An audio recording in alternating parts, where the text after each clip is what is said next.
것이다. 우리가 신앙 고백에서 고백하는 내용이잖아요.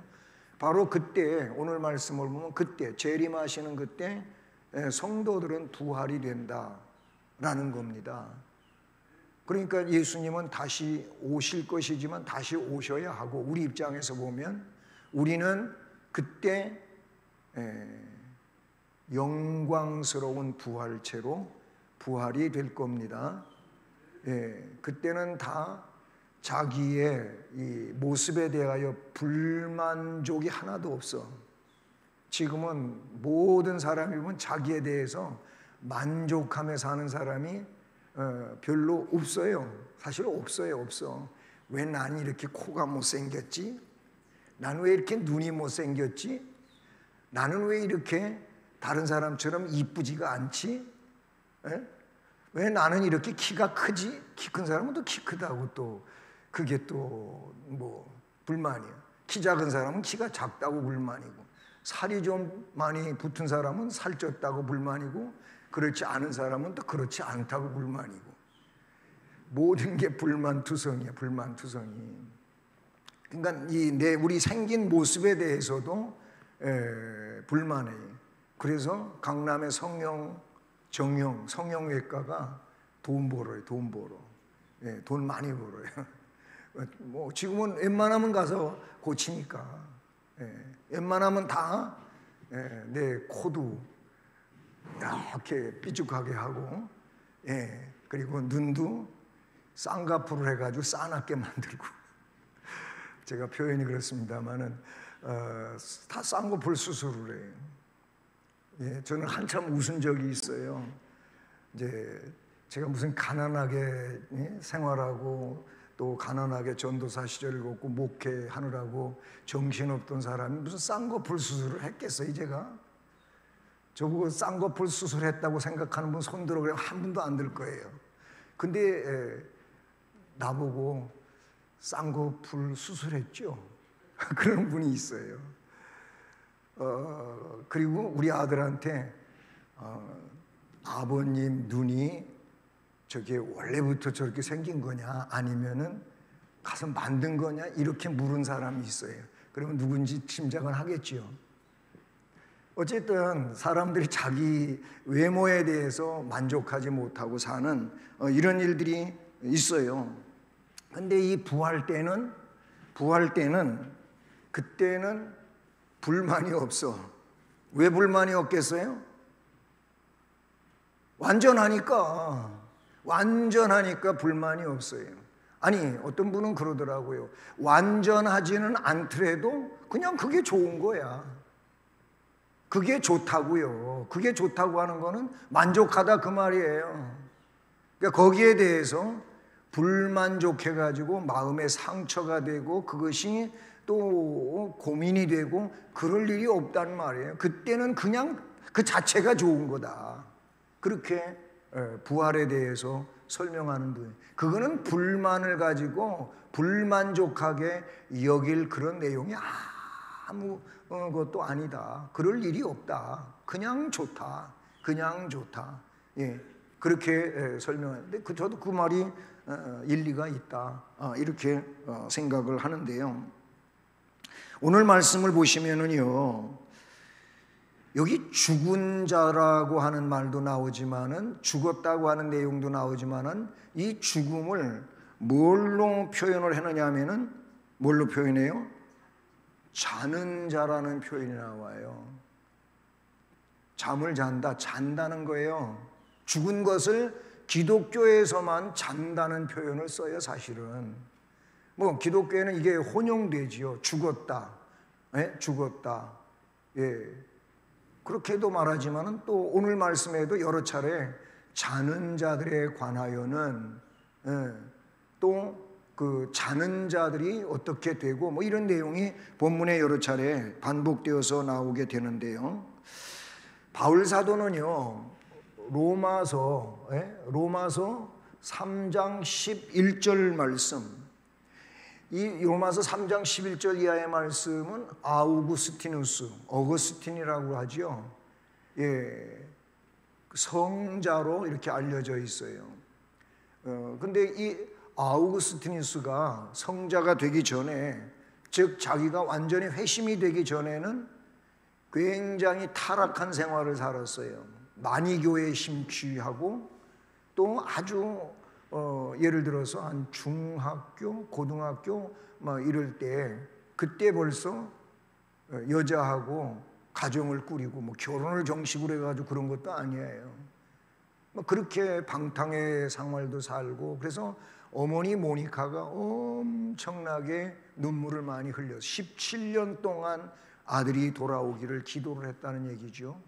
이제 이 말씀을 로마서 3장 11절 이하의 말씀을 읽고 그 자리에서 완전히 꼬꾸라졌어요. 그리고 지난날 그 잘못된 삶을 완전히 버리고 이제 하나님을 향하여 올바른 삶을 살아가게 되지요. 그러면서 그가 감동을 받아가지고 쓴 책이 어거스틴의 참회록이라고 하는 책이 있어요.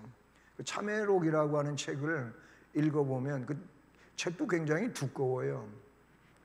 그런 책을, 어거스틴은 굉장히 IQ가 높은 사람이 아주 똑똑한 분이에요. 어쨌든 이 3장 11절에 바울 사도가 뭐라고 말씀을 기록하냐면은 거기에 자다가 깰 때가 벌써 되었으니 이런 얘기가 나와요. 거기에도 뭐냐면은 잔다고 하는 얘기가 나와요. 자다가 깰 때, 이 깰 때가 벌써 되었다.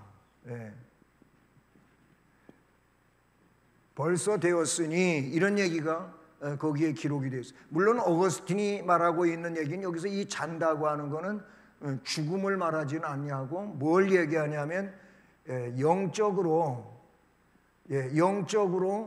잠을 자는 상태를 말한다, 이렇게 볼 수가 있어요. 근데 오늘 말씀에는 진짜 죽은 거를 말해. 우리가 일반적으로 말하는 죽었는데, 그런데 그들을 죽었다고 하지 않고 잠자는 자로 나오고 있어요. 자는 자로 나오고 있어요. 자는 자. 그래서 우리 성도들은 먼저 우리 뭘 생각해야 되냐면은 죽음에 대한 바른 이해가 필요해요. 죽음. 이 죽음에 대한 바른 이해.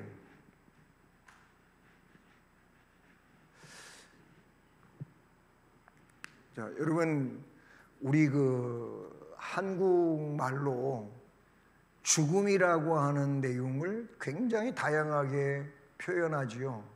어쩌면은 우리 한국에는요, 그 특징적인 게 뭐가 있냐면 맛에 대한 표현이 굉장히 다양하고, 그 다음에 색깔에 대한 색조에 대한 표현이 굉장히 발전이 되고 다양해요.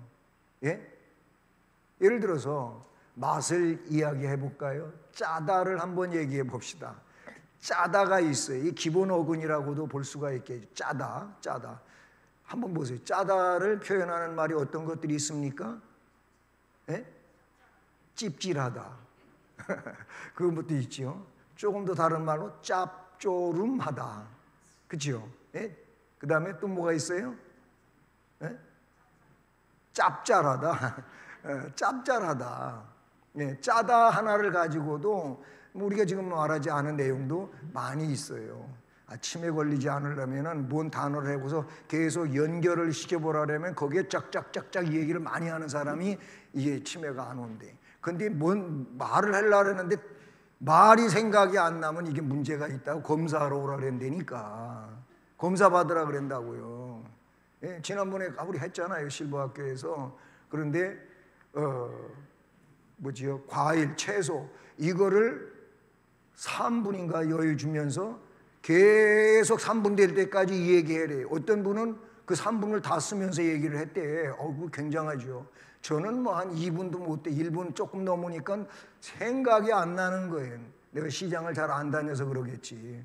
뭐 채소 가게, 과일 가게 잘 안 가서 과일 이름을 잘 모르고 아는 게 많지가 않으니까 더 이상 얘기가 안 되는 거예요. 채소 이름도 그렇고. 우리 여자분들은 늘 가게 가시고 그래서 더 많이 아시겠죠.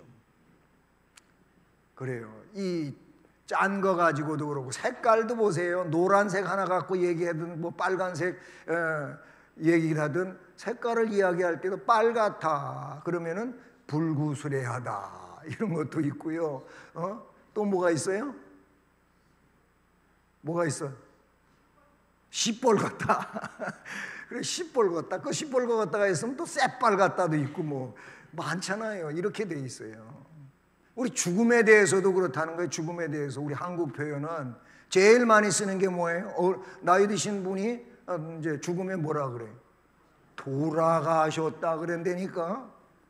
돌아간다고 하는 돌아가셨다는 거 원래 있던 대로 갔다 그런 말이에요. 이게 그렇잖아요. 거기서 왔는데 거기로 돌아갔다 이 말이에요. 또 다른 말이 뭐가 있어요?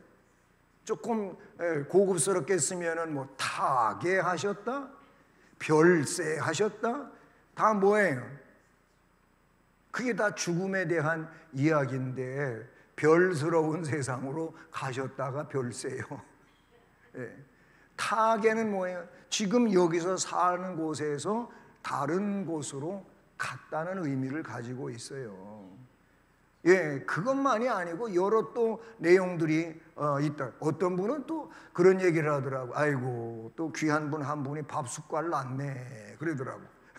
밥 숟가락을 이제 더 이상 못 잡고 놔버렸다는 게 죽었다는 표현을 그렇게 쓰시는 분들이 있더라고요. 그래요.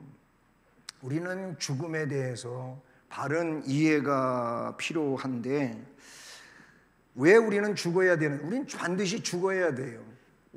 창세기 3장 19절 말씀에 제일 먼저 죽음에 대한 이야기가 나와요.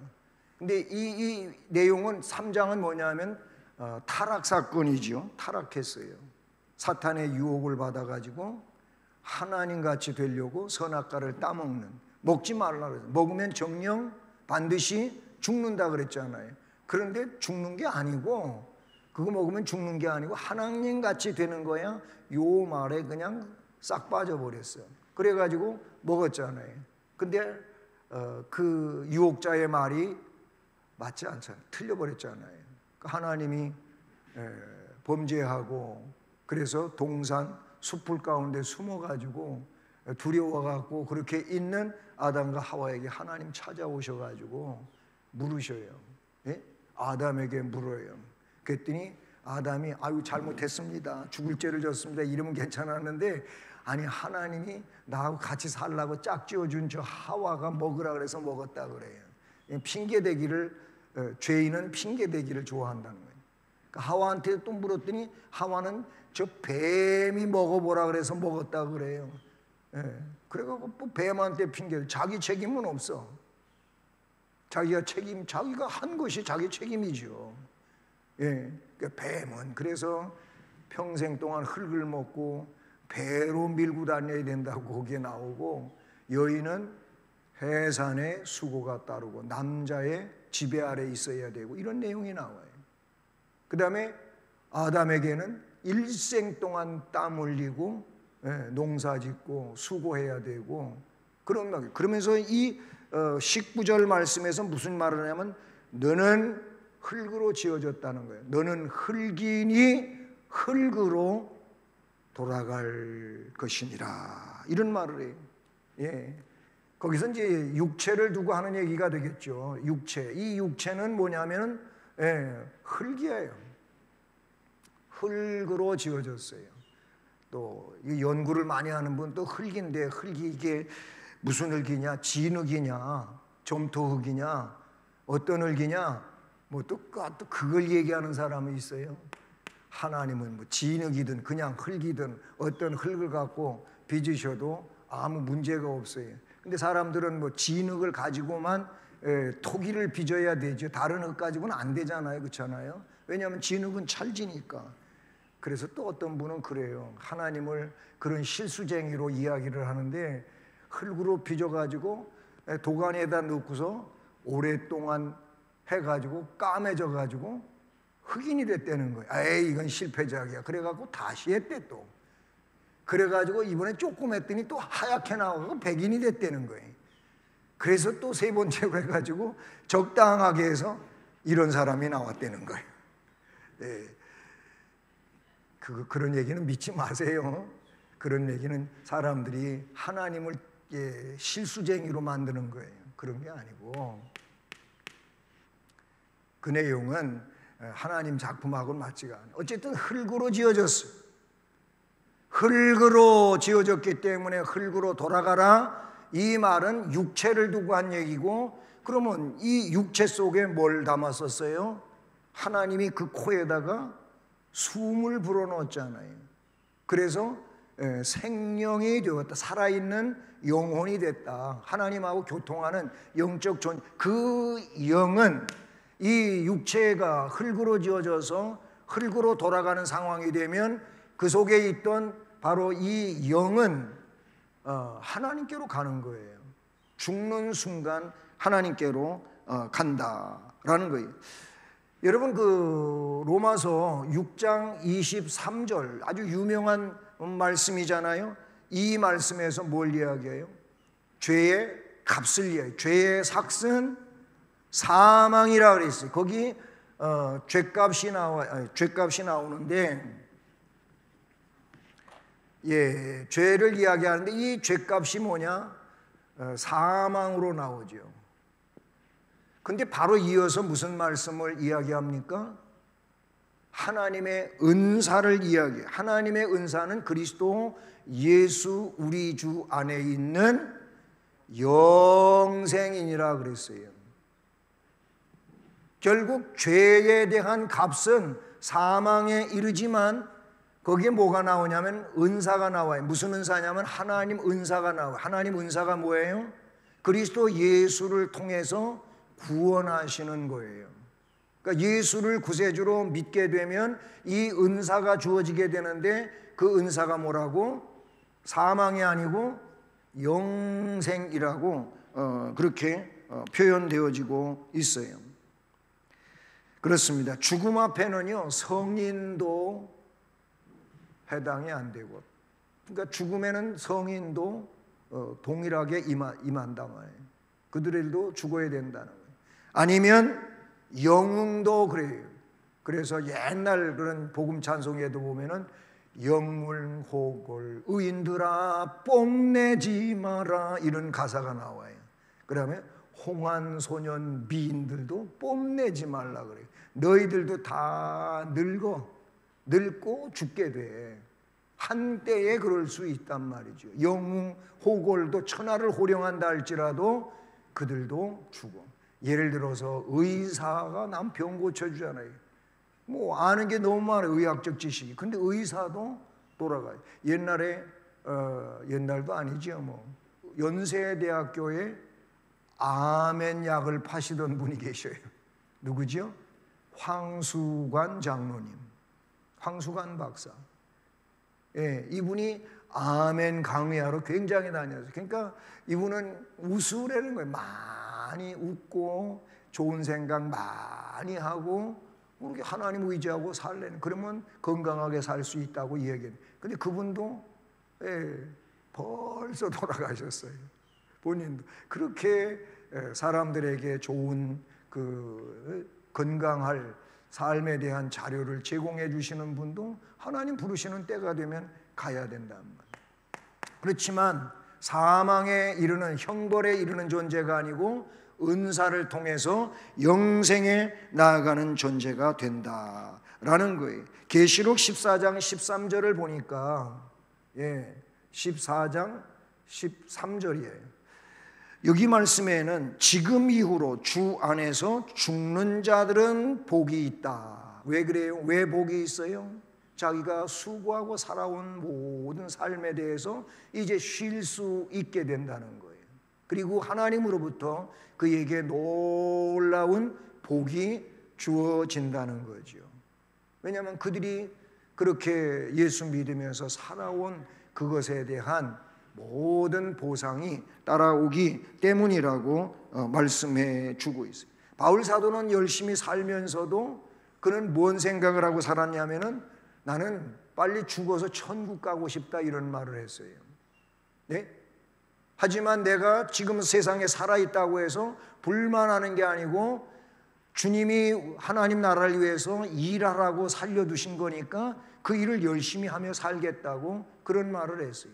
그러니까 살아도 주를 위하여 살고 죽어도 주를 위하여 죽나니, 성령 안에서 고백하던 그의 신앙적 고백이 그대로 자기 삶 속에 그렇게 드러나고 있다라는 것이죠. 베드로후서 1장 14절을 보면 이는 우리 주 예수 그리스도께서 내게 지시하신 것 같이 나도 나의 장막을 벗어날 것이 임박할 줄을 아노라 그랬어요. 거기 보면은 장막이라고 하는 표현이 나오죠. 장막. 이 장막이라고 하는 표현하고 이것을 벗어난다고 하는 말이 나와요.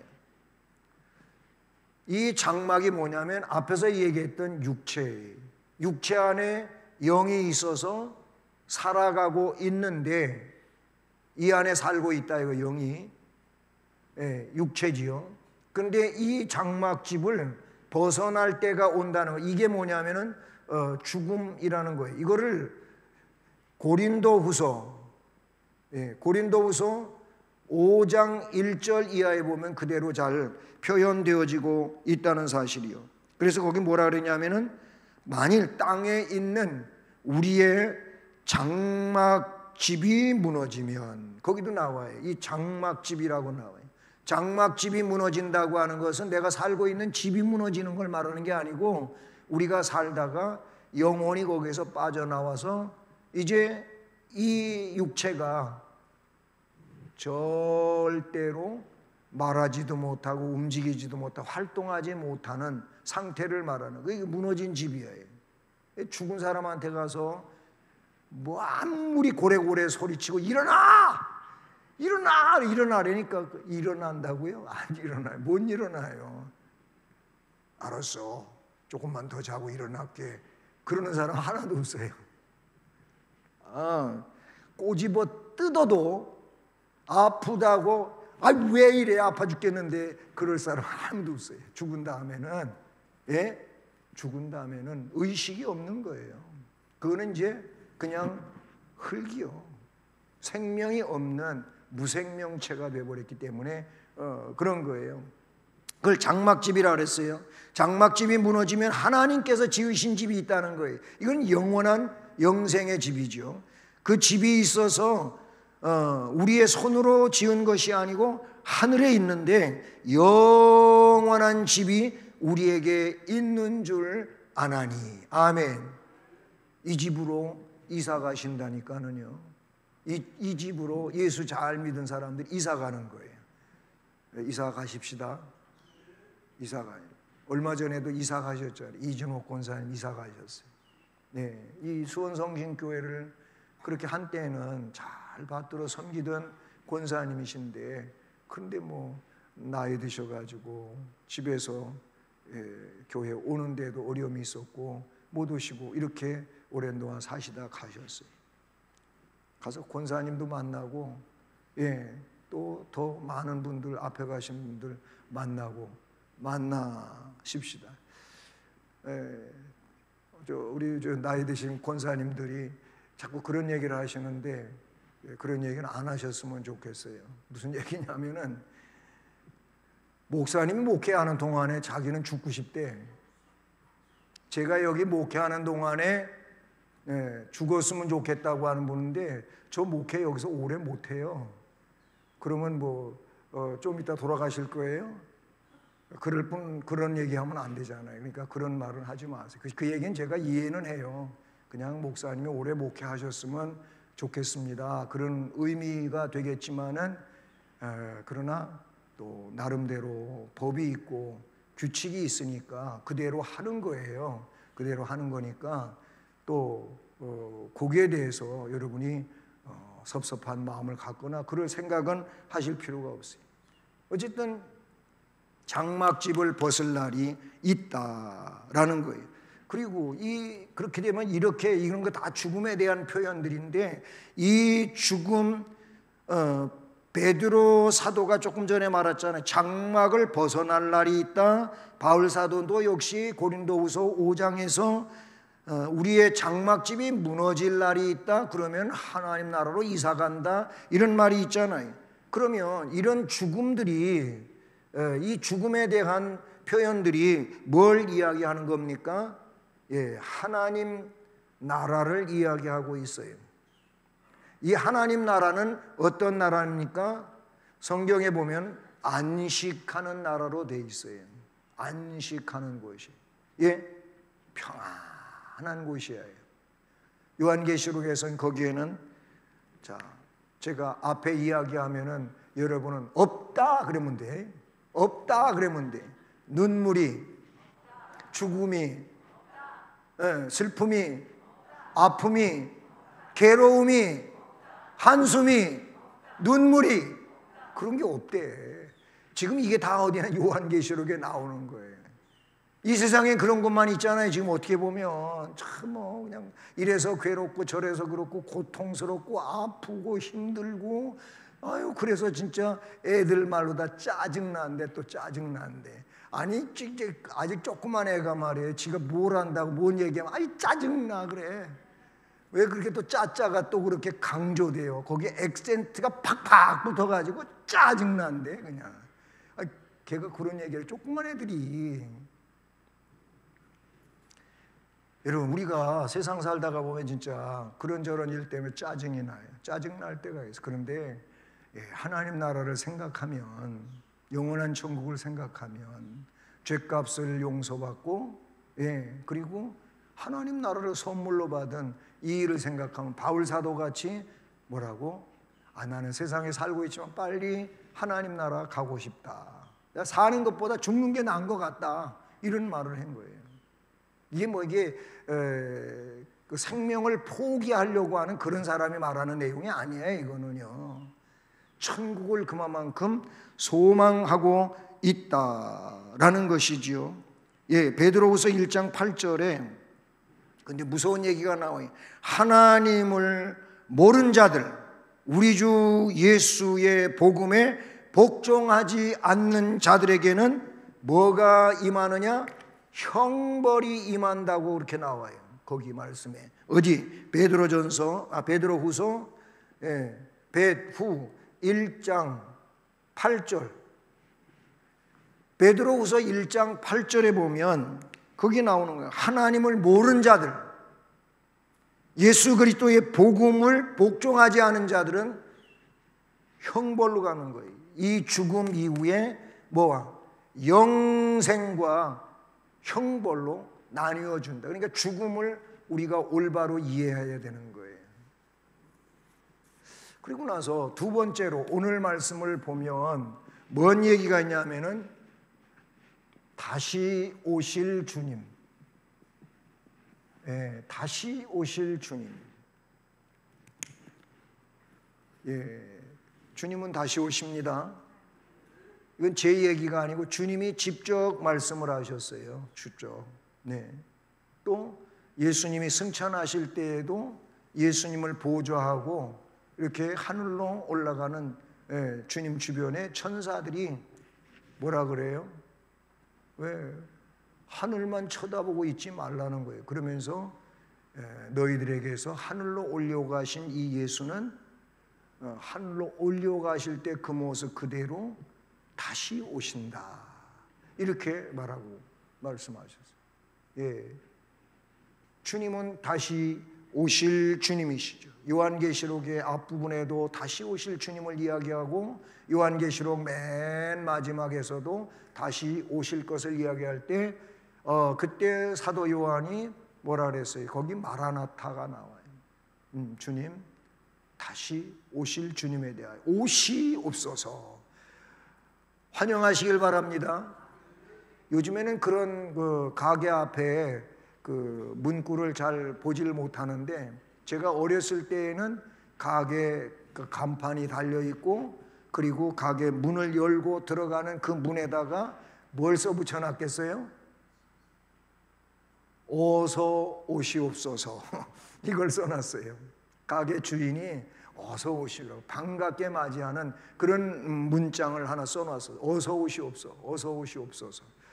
여러분, 우리 성도들은 주님이 지금 오신다고 해도 믿음을 가지고 뭐 하라고? 다 같이 어서 오시옵소서. 어서 오세요. 어서 오시라고. 이렇게 해야 돼요. 이렇게 해야 돼요.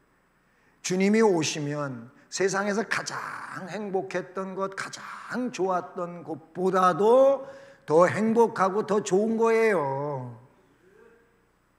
그게 주님이 오시면 이루어지는 거예요. 예? 아까 그랬잖아요. 없다 그랬잖아요. 다 아픈 거 없어. 그래서 고통 없어. 눈물 없어. 괴로움 없어. 한숨 없어. 예? 그게 하나님 나라란 말이에요. 예.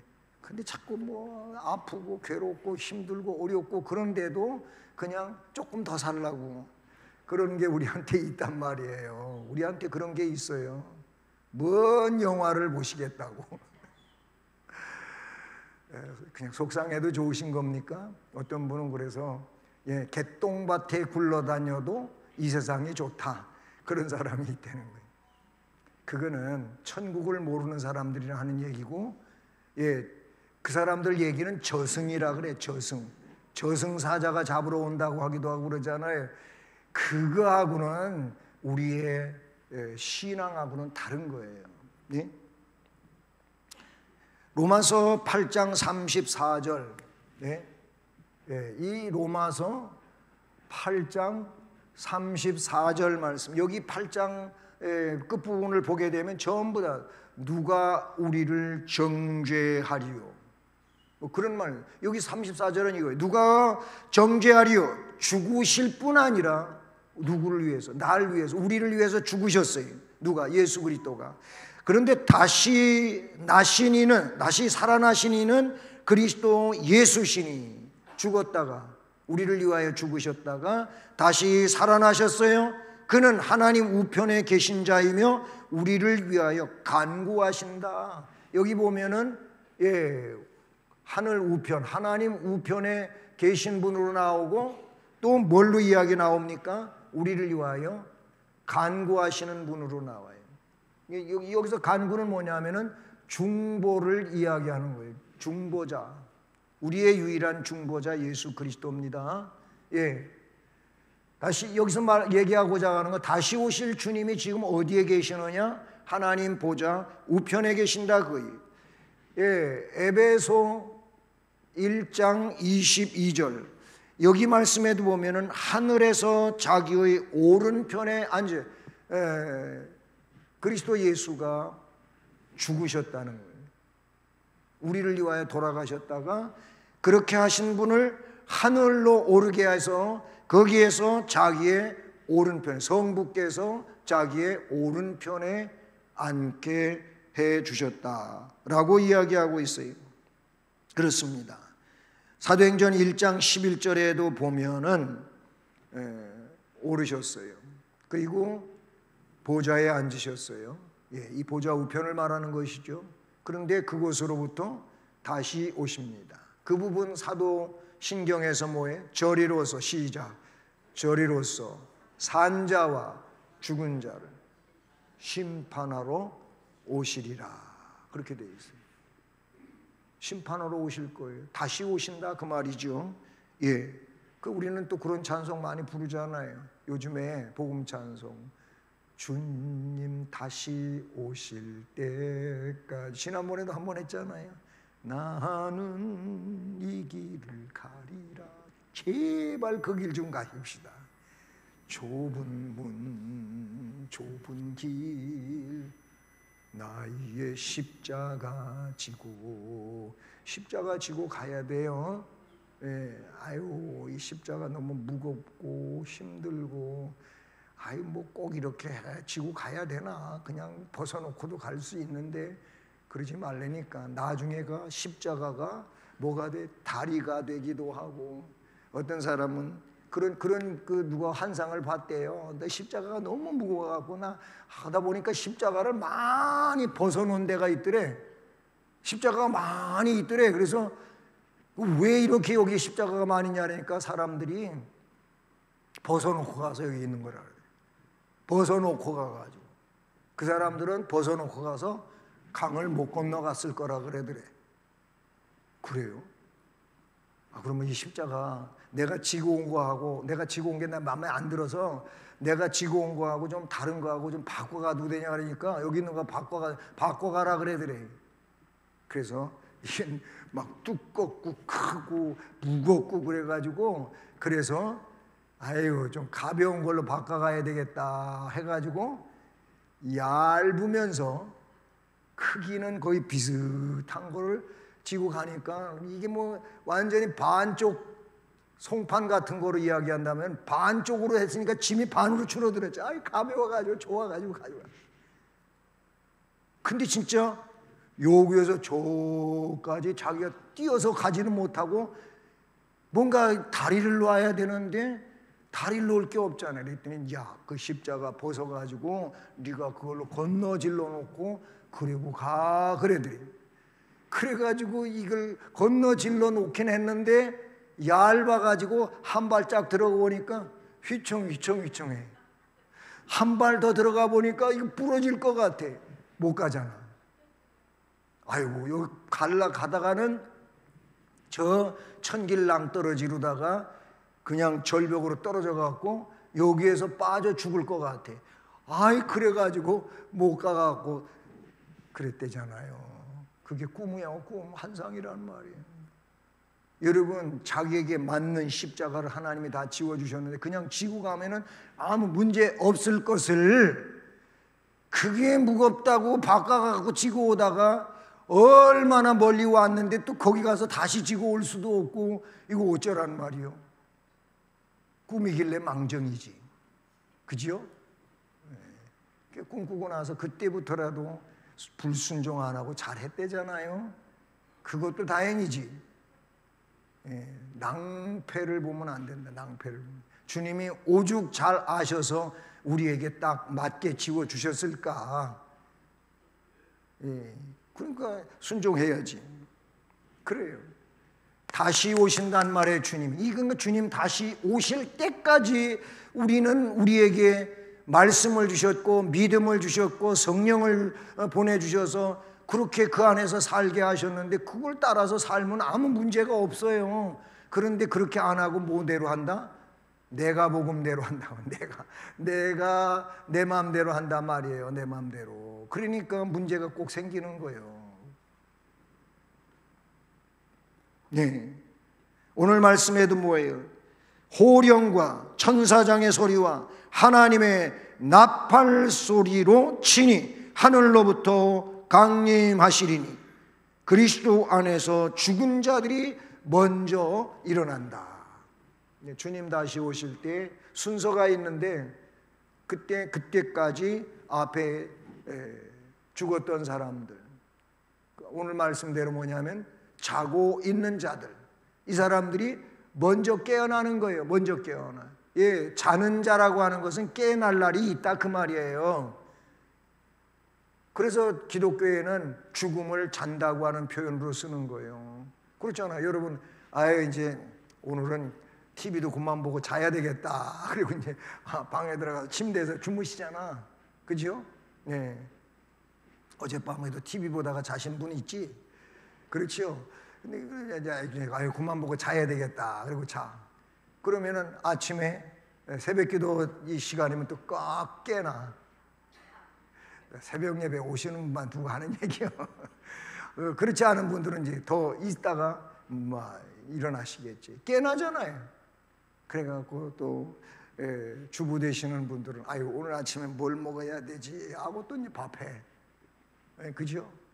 살아났잖아요. 깨났잖아요. 그러니까 또 그래. 그리고 하루를 또 살아. 이거예요.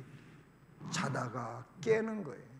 이거는 다시 깨날 날이 있다. 잔다고 하는 것은 그런 의미를 지니고요. 언제? 주님 다시 오실 때 죽은 자들이 먼저 깨나 부활되는 거예요. 부활이 된다. 이렇게 말씀하고 있어요. 때문에 그리스도의 강림은 성도들에게는 기쁨이 되지만 불신자들에게는 형벌이 되기 때문에 두렵고 무서운 날이라고 성경에는 나오고 있다는 사실이죠.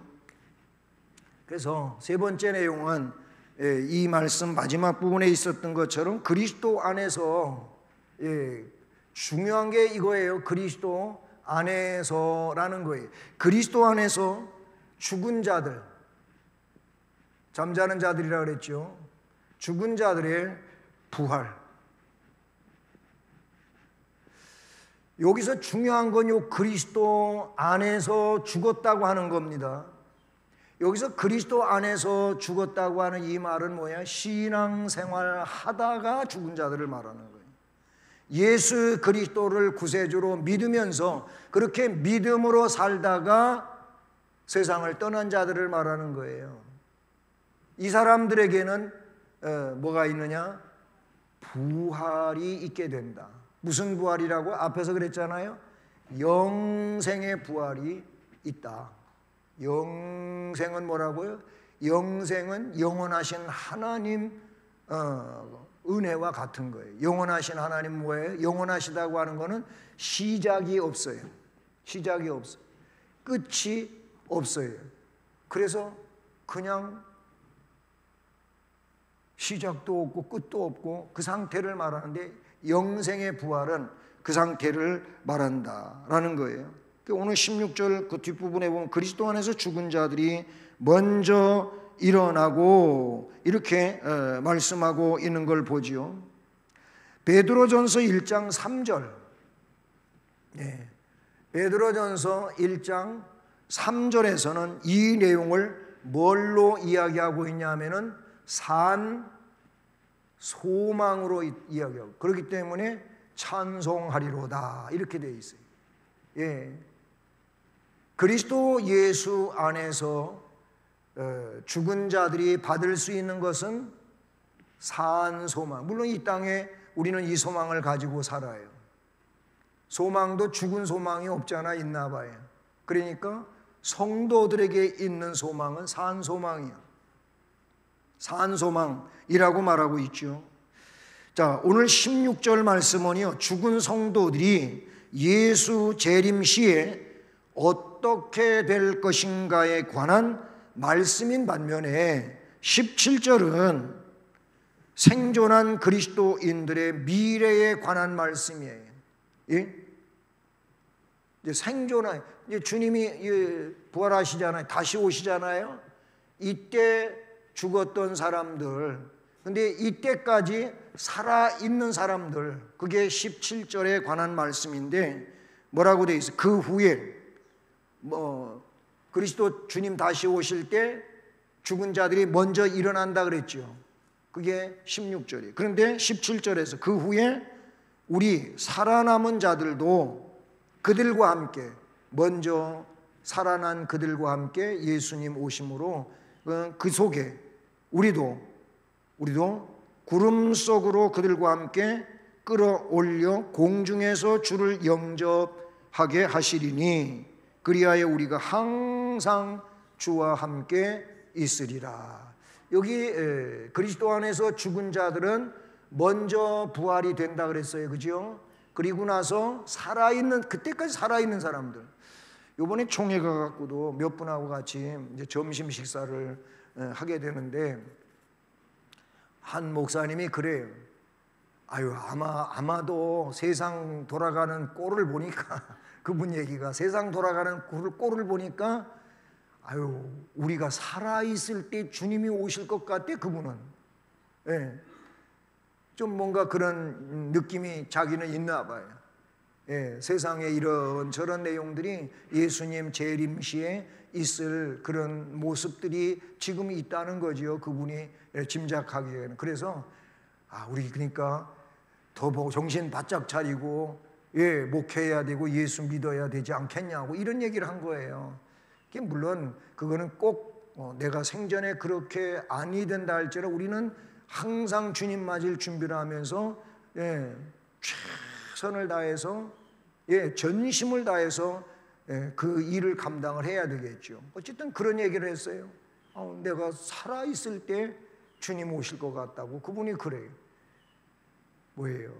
먼저 죽은 자들이 공중에서 부활하신 주님과 함께 계실 때 살아남아 있는 이 사람들이 이제 그들과 함께 구름 속으로 끌어올려 간다. 그래서 주님과 함께 거기에 뭐라고 되어 있냐면은 항상 그랬어요. 근데 이 말씀이 마태복음 28장 마지막 부분에 보면은 뭐라고 되어 있어요? 너희는 가서 모든 민족을 제자로 삼아서 아버지, 아들, 성령의 이름으로 세례를 베풀고 내가 너에게 가르쳐 분부한 모든 것을 지키게 하라. 가르쳐 지키게 하라. 그래서 볼지어다 내가 세상 끝날까지 항상 너희와 함께 있으리라. 거기도 나와요. 거기 나오는데 거기서는 뭐예요? 아직 세상이 존재하는 상황에서 그때 이 세상 끝날까지 항상 너희와 함께한다. 이 세상에 살고 있는 사람들에게 함께한다는, 여기서 말은 뭐냐면 세상에 살고 있는 사람들이 아니고 이제 영원 속에서 항상 누가? 그리스도 안에서 죽은 자들과 함께, 산 자들과 함께 항상 영원히 그렇게 살게 된다라고 말씀하고 있는 것이죠. 그렇습니다. 죽은 자들의 부활, 산 자들의 변화 사이에는 어떻게 보면은 순간의 차이일 수밖에 없어요. 이게 뭐 오랜 시간은 아니에요. 그런 차이는 있겠지만 부활을 하거나 변화한 그리스도인의 몸은 들림받을 때 그리스도와 또 성도들과 함께 연합이 된다. 완전한 연합이 돼가지고 그래서 하나님 나라의 왕으로 혹은 하나님 나라 백성으로 이렇게 그 나라에서 영원히 항상 함께 살아가는 일이 된다라고 말씀하고 있는 것이죠.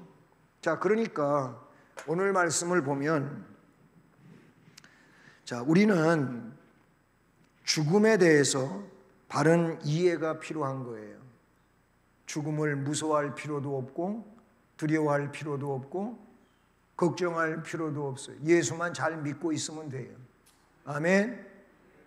예수 그리스도를 구주로 잘 믿고 천국의 소망을 가지고 또는 재림 신앙을 가지고 우리가 주어진 이 삶의 하루하루를 잘 살면 되는 거예요. 그리고 그 다시 오실 주님, 아니면 내가 주님 앞에 죽어서 가야 되는데 그때를 위해서 지금을 잘 살아야 된다. 그 내용이 오늘 내용이고, 종국적으로 저렇게 주님이 다시 오실 때는 그동안 그리스도 안에서 믿음으로 살다가 죽은 자들이 먼저 부활이 되어서 주님을 만나고 그때까지 살아있다. 우리가 지금 생을 살고 있는데 이 기간에 주님이 오신다면 우리가 그렇게 되겠죠. 우리도 신령하게 변화되어 가지고 주님께 들림받는 거예요. 할렐루야. 그런 여러분 우리 모두가 되기를 바라는 것입니다. 그러기 위해서 더욱 신실하게 믿음 생활하며 살아갈 수 있기를 축복합니다. 하나님 아버지 감사합니다. 오늘도 수요 예배로 모이게 하시고 이와 같이 주님의 재림과 또 믿는 자의 부활에 대해서 살펴보았습니다.